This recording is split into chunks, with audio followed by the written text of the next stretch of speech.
Hello tout le monde, je vous retrouve aujourd'hui dans cette nouvelle vidéo dans laquelle je vous fais participer à mes futures lectures. Donc il s'agit de l'ouverture de la 3e Wildspal spéciale automne.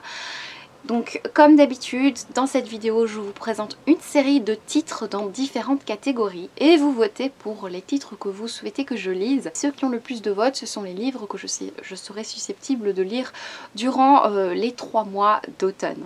Avant de vous présenter ces titres, je voulais vous dire que j'avais très envie d'instaurer une nouvelle book jar sur la chaîne. Vous le savez, si vous me suivez depuis un moment, je fais des book jars tous les mois. Donc c'est-à-dire que dans une jarre, je mets tous les titres qui constituent ma pile à lire. Et tous les mois, je pioche quelques titres pour être sûre d'en lire un ou moins par mois. Mais c'est quelque chose que j'ai beaucoup de mal à respecter. Du coup, je me suis inspirée de la chaîne de Pico Books. Si vous ne la connaissez pas encore, je vous mets sa chaîne en barre d'informations. Pico fait une book jar spéciale vos conseils. Donc elle met en fait les titres que ses abonnés lui ont conseillés. Et je trouve l'idée vraiment géniale. Et du coup, j'avais envie d'instaurer ça du coup pour le mois d'octobre, vu que nous sommes au cours du mois de septembre. J'ai déjà lancé l'idée sur Instagram, vous avez déjà été nombreux à participer. Je vous invite, vous aussi, les abonnés qui me regardent directement sur YouTube, à me dire en commentaire, que ce soit aujourd'hui, au moment où vous regardez cette vidéo, ou peu importe quand, à me mettre un livre que vous me conseillez, le livre que vous avez préféré, le livre qui vous a fait le plus peur, le livre qui vous a fait rêver. Bref, un livre que vous me conseillez et je tirerai au sort tous les mois et je lirai une de vos propositions. Donc merci encore à Pico Books d'avoir eu cette super idée parce que je trouve ça vraiment sympa de vous faire participer à mes lectures. Vous savez, je lis plein de genres différents, donc si vous lisez aussi différents genres, n'hésitez pas à me dire votre thriller préféré, votre romance préférée, même donner plusieurs titres, c'est pas très important tant que vous me donnez vraiment quelque chose qui vient de vous, tant que vous me dites quelque chose qui vous a beaucoup plu ou qui vous a tout simplement marqué. Alors pour la pile à lire de l'été, j'avais 9 livres, je vais lire 9 livres, je vous en parlerai fin du mois de septembre, j'ai pas encore fini, je suis loin d'avoir fini tout ce que je dois lire et je suis pas sûre d'ailleurs de tout lire. Du coup, je vous ferai un petit bilan fin du mois de septembre. Du coup, ça me fait dire que 9 livres, c'est un petit peu trop. J'ai un petit peu diminué cette fois-ci. Il y aura 6 catégories de livres. C'est peut-être encore un peu trop, mais on verra. Si c'est trop, j'en ferai 4 pour l'hiver. Bref. J'ai choisi des catégories en fonction de la saison, c'est la saison d'Halloween, je me suis un tout petit peu inspirée de cette saison pour faire des catégories à thème, donc c'est vrai que j'aime bien lire des trucs un peu flippants, des trucs un peu stressants. Du coup, la première catégorie, ce sera la catégorie thriller. Donc j'ai choisi 3 titres que j'aimerais lire. Voilà, dans la catégorie thriller, donc n'hésitez pas à voter pour le titre qui vous tente le plus ou le livre que vous avez déjà lu, que vous avez beaucoup aimé. Le premier, c'est celui dont le nom n'est plus, de René Manzour. C'est un livre que j'ai depuis un long moment, je pense que c'était Fan qui l'avait conseillé. Nous sommes tout simplement dans un thriller où il y a différentes scènes de crimes à différents endroits de Londres et on se demande si les crimes ne sont pas liés. Mais visiblement au sein de ces crimes il y a des rituels religieux, il y a des messages, il y a des organes manquants, ce genre de choses. Ça peut être sympa pour la saison. Le suivant que j'avais envie de vous présenter, c'est Là où elle repose de Kimberly McCree. Et Kimberly McCree, c'est l'auteur de Amelia que j'avais vraiment bien aimé. Vraiment un chouette livre.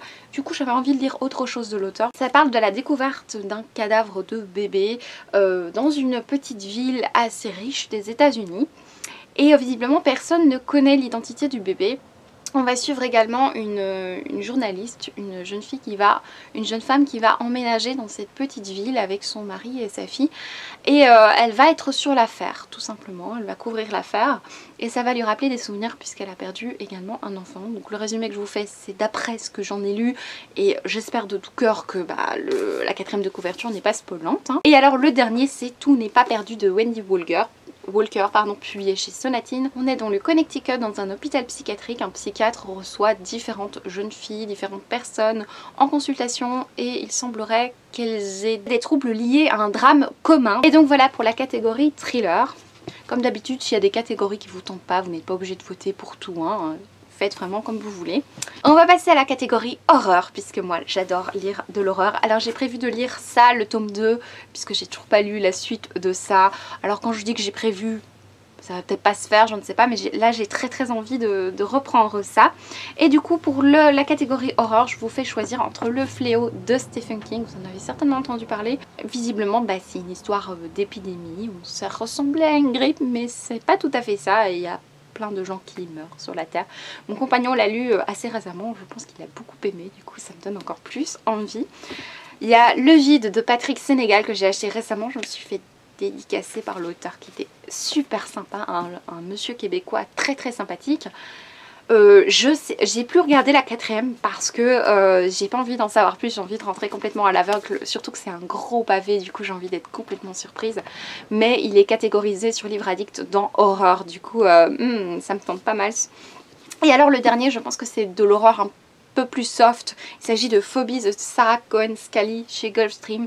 Donc ça raconte l'histoire d'une séquestration d'une jeune fille et il y a un commandant qui va enquêter sur cette disparition et il va être aidé par un psychiatre, donc j'ai hâte d'en savoir plus. Voilà pour la catégorie horreur. Alors j'ai fait une catégorie spéciale fantastique créatures, une catégorie avec des créatures de la nuit, des créatures en rapport avec Halloween. Le premier livre, je pense que c'est le livre le plus vieux de ma pile à lire, il s'agit de Nightshade d'Andrea Cremer, Lune de sang. Je l'avais acheté encore en grand format quand il venait de sortir. Je pense que ça parle de loup-garou ou de loup-garou. Donc c'est l'histoire de Kala qui appartient à une meute et elle a le pouvoir de se transformer en louve. Elle est censée épouser un loup d'une meute ennemie, mais ça va pas tout à fait se passer comme ça puisqu'elle va sauver un lycéen.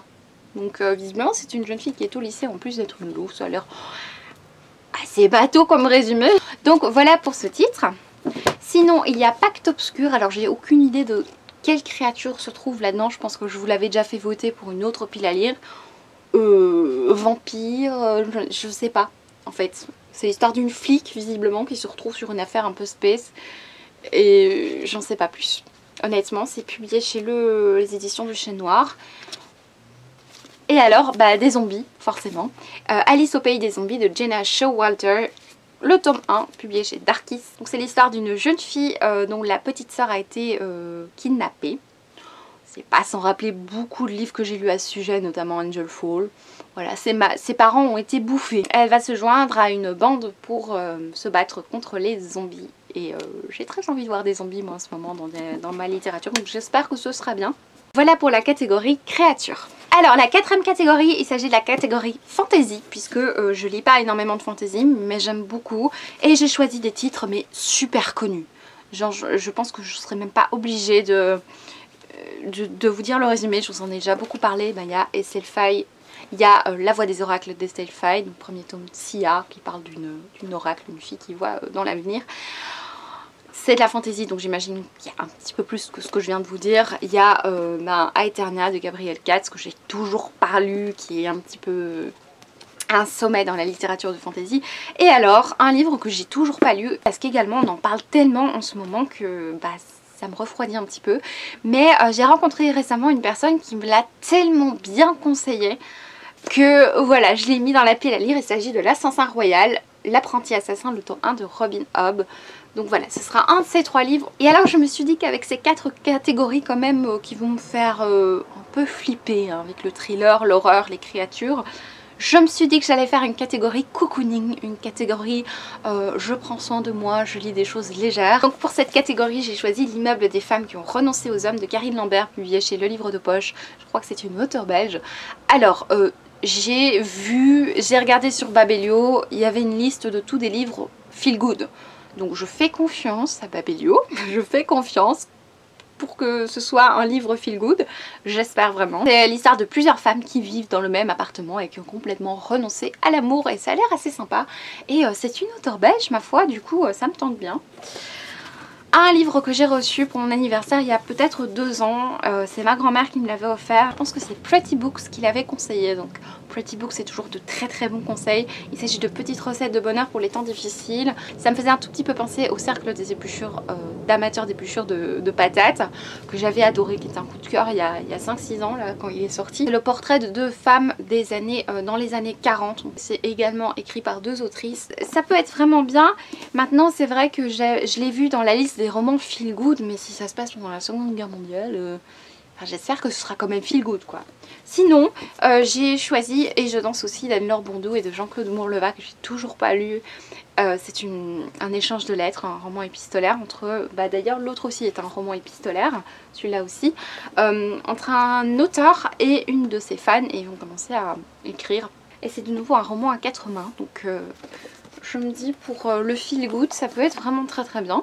Et la dernière catégorie sera consacrée aux classiques de la littérature. J'ai choisi des classiques pas très connus en fait, des classiques dont on parle pas trop souvent. Le premier c'est La sonate à Kreutzer de Tolstoï. Je vous en ai parlé ou je vous en parlerai dans un prochain book haul. Le titre est en rapport avec la sonate pour violon et piano de Beethoven du même nom. C'est une sonate d'ailleurs qu'un personnage joue dans ce livre. C'est une grande nouvelle ou un petit roman en fait de l'auteur qui nous fait rencontrer différents personnages dans un train au début de l'histoire. Ils sont dans un train, ils voyagent je ne sais pas où, mais ils voyagent plusieurs jours et ils commencent à discuter la place de la femme, ce genre de choses. Et puis il y a un homme qui commence à raconter sa vie et il raconte qu'il a tué quelqu'un. Voilà, et il raconte comment ça s'est passé tout au long du livre.